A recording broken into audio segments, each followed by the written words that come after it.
Hello, welcome to knowledge with Asif YouTube channel से। तो आज हम बात करेंगे वेरिएबल स्कोप्स की। ठीक है, वेरिएबल्स के स्कोप्स कितने होते हैं? वेरिएबल के दो स्कोप्स होते हैं, एक लोकल और एक ग्लोबल स्कोप होता है, राइट। और हम फिर उसके बाद बात करेंगे कुछ बिल्ट इन मैथ फंक्शंस की। ठीक है, पाइथन में कुछ बिल्ट इन मैथ फंक्शन होते हैं और कुछ फंक्शन ऐसे भी होते हैं जिसके लिए हमें कुछ लाइब्रेरीज, मैथ की लाइब्रेरी को इंपोर्ट करना पड़ता है, राइट। तो चलते हैं अपनी स्लाइड की तरफ और इसको फर्दर डिटेल में डिस्कस करते हैं। Scope in Python, local variable, a variable created inside a function belong to the local scope of that function and can only be used inside that function, right। कि वो उसी function में accessible होता है। ठीक है, ठीक है ना। वो उस फंक्शन के लिए वो लोकल स्कोप होता है। जैसे ये x इज इक्वल टू 300, ये क्या है? ये इस फंक्शन के अंदर डिफाइन है और इसी फंक्शन के अंदर एक्सेसिबल है। ठीक है, तो अगर आप इसे बाहर एक्सेस करेंगे तो ये एक्सेसिबल नहीं होगा आपके पास, तो ये लोकल होता है। उसके बाद होता है फंक्शन इनसाइड फंक्शन। ठीक है, आपने एक फंक्शन बनाया, ठीक है, उसके अंदर x इक्वल 300, एक दूसरा फंक्शन आपने बनाया और इस x को आप यहाँ पे प्रिंट कर रहे हैं, तो फंक्शन इनसाइड फंक्शन में ये वेरिएबल एक्सेसिबल होता है, लोकल स्कोप का वेरिएबल। ठीक है ना, ये इतने ब्लॉक में एक्सेसिबल होगा। The variable x is not available outside the function but it is available for any function inside the function. जो फंक्शन के अंदर फंक्शन है उसके लिए ये वेरिएबल अवेलेबल होता है, राइट। अच्छा, ग्लोबल क्या होता है? आप फंक्शन से बाहर इसको डिफाइन कर दें तो ये आपका ग्लोबल वेरिएबल हो जाएगा। ठीक है, ये फंक्शन पे भी एक्सेसिबल है और फंक्शन से बाहर भी आपको एक्सेसिबल होता है। A variable created in the main body of the Python code is a global variable and belongs to the global scope, right। Global variable are available from within any scope, global and local, right। उसके बाद हम बात करते हैं naming variable. ठीक है, if you operate with the same variable name inside and outside a function, Python will treat them as two separate variable, one available in the global scope outside the function and one available in the local scope inside the function। ठीक है, इसका क्या मतलब हुआ कि अगर आपने दो वेरिएबल डिफाइन कर दिए, ये आपका 200 x इज इक्वल टू 200, ठीक है, ये क्या है? ये आपका लोकल स्कोप है इस फंक्शन के अंदर अंदर, और x इज इक्वल टू 300 ये आपका ग्लोबल स्पेस है, ग्लोबल है। तो पाइथन क्या करता है? इनको दोनों को मुख्तलिफ वेरिएबल्स ट्रीट करता है, राइट। अगर आप प्रिंट फंक्शन करेंगे तो आपको 200 की वैल्यू आएगी और प्रिंट x करेंगे तो आपको 300 की वैल्यू आएगी, राइट। ये उनको दो दो वेरिएबल सेपरेट ट्रीट करता है, राइट।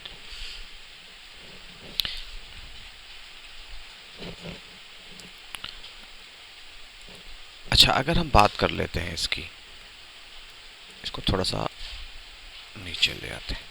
ठीक है, if you need to create a global very but stuck in the local scope you can use the global keyword. The global keyword make the variable global, right. अगर आप देखें function में है और यहाँ पे आपको कोई ग्लोबल वेरिएबल चाहिए, ठीक है ना, तो आप ग्लोबल एक्स आप डिफाइन कर दें और x is equal to 200, right. अगर अब यहाँ आप इसको करेंगे प्रिंट तो आपको 200 आएगा, अगर इस x को आप प्रिंट करेंगे तो आपको 300 आएगा, राइट। तो ये कुछ ग्लोबल स्कोप होते हैं। चलते हैं इसको लैब में हम चेक करते हैं कि हमारे फंक्शंस जो हमने डिफाइन किए हैं या हमने देखे हैं ये कैसे काम कर रहे हैं। अब देखें, अगर आप यहाँ पे प्रिंट x कर दें तब क्या हो जाएगा? ये आपको एक एरर देगा कि x इज नॉट डिफाइंड। क्यों? क्योंकि ये लोकल वेरिएबल है इसके लिए, राइट। फंक्शन के थ्रू तो ये प्रिंट हो रहा है, इस ब्लॉक ऑफ कोड में ये डिफाइन किया हुआ है, तो आप प्रिंट x कर रहे हैं फंक्शन के बाहर से, तो ये क्योंकि लोकल वेरिएबल इसलिए बाहर से प्रिंट नहीं होगा, राइट। तो ये लोकल स्कोप हो गया आपका वेरिएबल का। और अगर आप variable with in a variable करते हैं आप,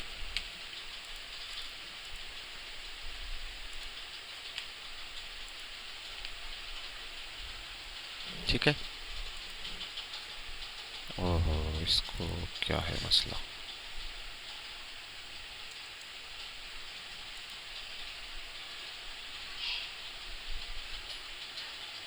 ये 300 दे रहा है, ठीक है।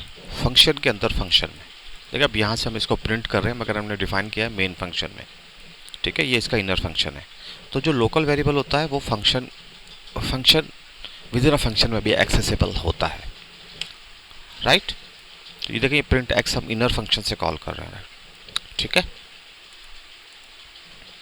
और उसके बाद हम बात करते हैं ग्लोबल स्कोप की। अब ये देखें,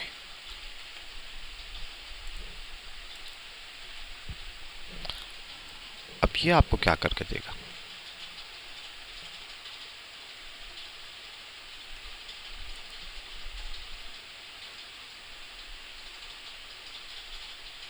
इसने देखे 300 प्रिंट किया आपका।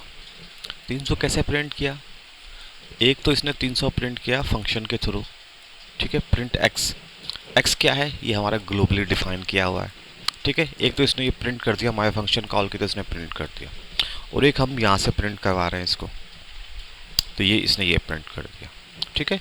तो ये इसका ग्लोबल स्कोप हो गया।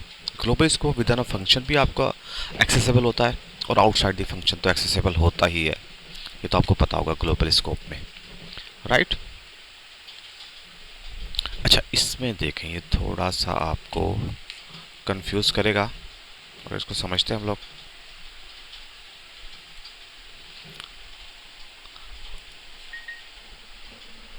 अब देखें, अब ये 200 पे प्रिंट कर रहा है और 300 पे प्रिंट कर रहा है, ये कैसे, देखें ग्लोबली डिफाइन है, राइट। ग्लोबली डिफाइन है तो माय फंक्शन में एक्सेसिबल तो होगा। इसकी हमने वैल्यू इसकी सेट कर दी 200, राइट। तो ये आपका थ्रू फंक्शन जो प्रिंट आ रहा है इसकी वैल्यू है 200, और आप ग्लोबल की जो हमने डिफाइन किया है यहाँ पर इसको हम प्रिंट कर रहे हैं, तो ये 300 आपको प्रिंट दे रहा है, राइट।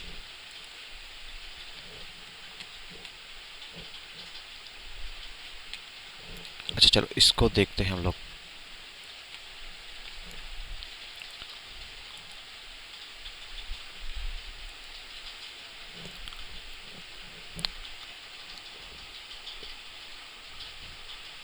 अच्छा, ये 200 कैसे प्रिंट कर रहा है, ठीक है। प्रिंट एक्स, ठीक है। ये 200 कैसे प्रिंट कर रहा है, अब इसको समझते हैं। यहाँ पे आपने डिफाइन किया 300, चलो इसको आप ऐसे समझ लें, प्रिंट एक्स। अब देखें, यहाँ पे आपने डिफाइन कर दिया ग्लोबली 300, ठीक है। आप फंक्शन में गए, फंक्शन में आपने ग्लोबली एक्स कहा, ठीक है, और एक्स की वैल्यू दे दी आपने 200, ठीक है। तो ग्लोबली एक्स किसके बराबर हो गया, 200 के, जब फंक्शन के थ्रू हम जा रहे हैं। तो यहाँ पे मैंने क्या किया, प्रिंट एक्स कर दिया, इसने ग्लोबल उठा लिया ये वाला वेरिएबल, इसको 300 प्रिंट कर लिया, और जब हम फंक्शन में जा रहे हैं तो वो आपके ग्लोबल वेरिएबल को x इज इक्वल टू 2 कर रहा है, ठीक है ना। तो आपने ये प्रिंट एक्स करवाया, क्योंकि ग्लोबल है तो ये एक्सेसिबल है, आपको 200 उसने प्रिंट करके दे दिया आपको, राइट।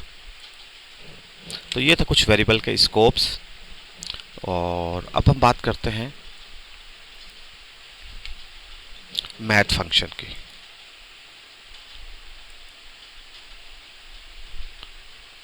राइट। अब देखें कुछ बिल्ट इन फंक्शंस हैं, ठीक है। इसमें से आपने मिनिमम वैल्यू लेनी है, ठीक है, और इससे मैक्सिमम वैल्यू लेनी है, ठीक है। ये बिल्ट इन फंक्शन है मैथ के पाइथन में, राइट। अब देखो प्रिंट एक्स किया तो आप किसकी मिनिमम क्या है, 5 है मिनिमम, और इसकी मैक्सिमम 25 है, तो इसने ऑटोमेटिकली खुद ही आपको मैक्सिमम और मिनिमम करके दे दिया, ठीक है। ये बिल्ट इन फंक्शन है मैथ का। आप एबीएस भी ले सकते हैं, साइन इंटीजर के लिए होता है। अब ये माइनस वैल्यू है, एबीएस क्या करता है, आपको इसको प्लस में कैलकुलेट करके देता है। कोई भी वैल्यू जो आपके पास माइनस में हो उसको प्लस में आपने लेके आना है, तो एबीएस का फंक्शन आप लगा दें, एबीएस, और आप उसकी वैल्यू पास कर दें तो आपको प्लस में कन्वर्ट करके दे देगा, राइट। और किसकी आप पावर चाहिए, किसी भी वैल्यू की, देखें 4 पावर 3, ठीक है, तो 64 आता है, राइट।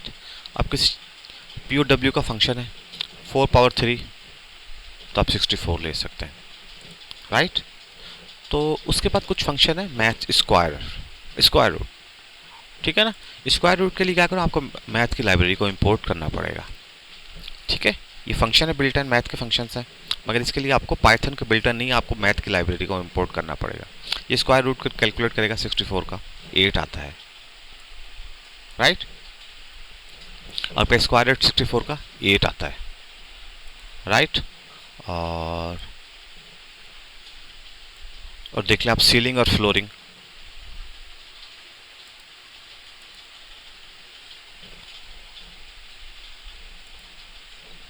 ये 2 आएगा, और ये फ्लोरिंग है इसकी 1 आएगा आपका, राइट। इसको 1.6 कर दें आप, फिर भी 2 आएगा, और 1.9 कर दें, फिर भी आपका 1 ही आएगा। ये इसको राउंड करके दे रहा है आपको, और ठीक है, और ये आपकी फ्लोरिंग दे रहा है, यहाँ पे जितनी बड़ी भी वैल्यू हो, ठीक है।